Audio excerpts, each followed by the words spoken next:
عالم دین نہ لوگوں کی اصلاح کرنے والا ہوتا ہے. کیا کرنے والا ہوتا ہے؟ بولیں تو صحیح, کیا کرنے والا؟ اس کے اندر سے تکبر, انا, غرور یہ بالکل ختم ہوتا ہے. وہ غرور کا, تکبر کا, انا کا پیکر عالم دین ایسا ہوتا ہے. اور اگر آپ مجھ سے پوچھے حقیقت میں رب کا ولی ہوتا ہی عالم دین ہے. حضرت با یزید بسطامی علیہ رحمہ بستام شہر کو شب ہائے گزر سے آباد کیا, اللہ اللہ کر کے آباد کیا. آپ نا درس دے رہے تھے, تو جب درس دے رہے تھے تو آپ کے پاس جو بیٹھے تھے سننے والے سامعین, ان کو پریشان پایا. تو پوچھا کیا ہوا؟ بتانے والوں نے بتایا با یزید جس شہر کو اللہ اللہ کر کے آباد کیا وہ شہر برباد ہو گیا. اور ذرا توجہ کرو با یزید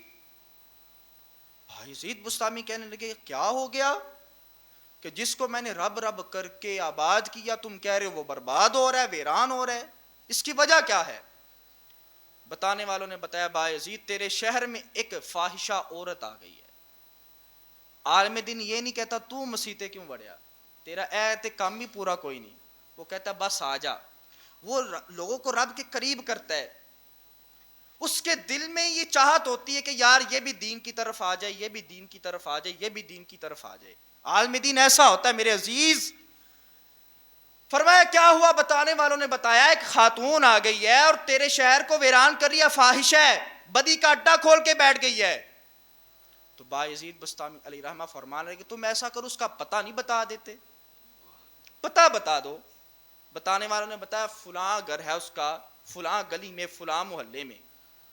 با یزید بستامی نے نا ہاتھ میں تسبیح پکڑی اور ایک ہاتھ میں مسلح پکڑا اور اس کے گھر کے دروازے کے باہر جا کے بیٹھ گئے. جب باہر بیٹھے صبح کا وقت تھا تو آپ نے نا تسبیح پڑھنا شروع کر دی. دیکھیں نا یہ وہ لوگ تھے جب تسبیح پڑھتے تھے تو دل بھی پھرتے تھے. تسبیح پڑھی پر دل نہ پھریا, وکیل ہے نا تسبیح پڑھ کے ہو. یہ وہ لوگ تھے کہ جب تسبیح پڑھتے تھے تو لوگوں کی تقدیریں بدل دیا کرتے تھے. یہ وہ لوگ تھے جب تسبیح کو پڑھتے تھے, جب دانے الٹ پلٹ کرتے تھے تو لوگوں کی قسمتیں بدل دیا کرتے تھے. با یزید بستامی نے نا اللہ اللہ کرنا شروع کیا. تو جب شام کا وقت ہوا تو اس عورت نے چھت سے جھانک کے دیکھا کہ خیر تو ہے, آج کوئی بھی کسٹمر نہیں آیا, گاہک نہیں آیا. اس نے کیا دیکھا کہ گھر کی دہلیز پہ ایک بابا بیٹھا ہے اور وہ اللہ اللہ کر رہا ہے. اس خاتون کو غصہ آ گیا. خاتون کہنے کی بابا جی تو میرا گھر ہی لبا ہے اللہ اللہ کرنے واسطے, اور جگہ کوئی نہیں ہے, تسی ایتھے آ کے رب رب پہ کر دیو, جاؤ جا کے مسیطے کرو. تو بابا جی با یزید بستامی علیہ رحمہ آپ فرمانے لگے مجھے پتا چلا ہے کہ تو نے بدی کا اڈا کھولا ہے, تو لوگوں سے پیسے لے کے الٹ کام کرواتی ہے, برائی کو پھیلا رہی ہے. تو آج کی رات کی تو قیمت بتا. آج کی رات کی قیمت با یزید بستامی دیتا ہے, اور جو میں کہوں گا بس تو نے وہ کرتے جانا ہے, جو میں کہوں گا بس تو نے.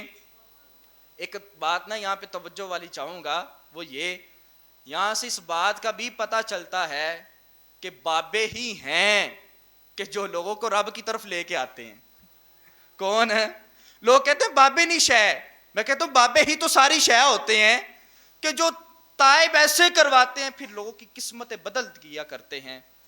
با یزید بستامی نے نا اس کو ایک رات کی قیمت دی. کتنے پیسے؟ اتنے پیسے. با یزید بستامی نے نا کہا چلو ٹھیک ہے, سب سے پہلے تم وضو کر کے آؤ. وضو کیا, چھت پہ چلے گئے, چھت پہ جا کے مصلی بچھایا, کہا جیسے میں نماز پڑھتا ہوں اب ویسے ہی تو پڑھے گی. اب پورا علاقہ بستام کا پریشان ہے کہ یار اگر یہی رب کا نیک بندہ پگھل گیا تو پھر ہم کہاں جائیں گے؟ اگر رب کا ولی ہی یہ گناہ کر بیٹھا تو ہم کہاں جائیں گے؟ لیکن با یزید بستامی کو رب کی ذات پہ یقین تھا کہ مالک کانڈ نہیں لگن دیں دے, مالک کانڈ نہیں لگن دیں دے. با یزید بستامی نے کہا اب جیسے میں نماز پڑھوں گا ویسے ہی, بولیں تو صحیح, ویسے ہی تو پڑھے گی. خیر اب با یزید بستامی نے اللہ اکبر کہا. اللہ اکبر کہہ کے رکوع میں گئے. رکوع سے جب کھڑے ہوئے تو سجدے میں جب گئے نا تو با یزید بستامی کی آنکھوں سے آنسو آ گئے. تو جب آنسو آئے نا تو مالک کی بارگاہ میں عرض کرنے لگے مالک بایزید بستامی کا کام صرف اتنا تھا کہ بس اس کو تیری دہلیز پہ لے آئے. بایزید نے اپنا کام کر دیا ہے, مالک اب تو بھی اپنا کام کر دے. مالک میرا کام اس کو تیری دہلیز پہ لانا تھا, وہ میں نے لا دیا ہے. مالک اب آگے اس کے دل کو تو نہیں پھیر دیتا. یار توجہ کیجئے گا, جب وہ عورت سجدے میں جا رہی تھی تو فاحشہ تھی, جب سر سجدے سے اٹھایا تو وہ وقت کی ولیہ بن چکی تھی. اور میرے عزیز عالم دین اصلاح کرنے والا ہوتا ہے,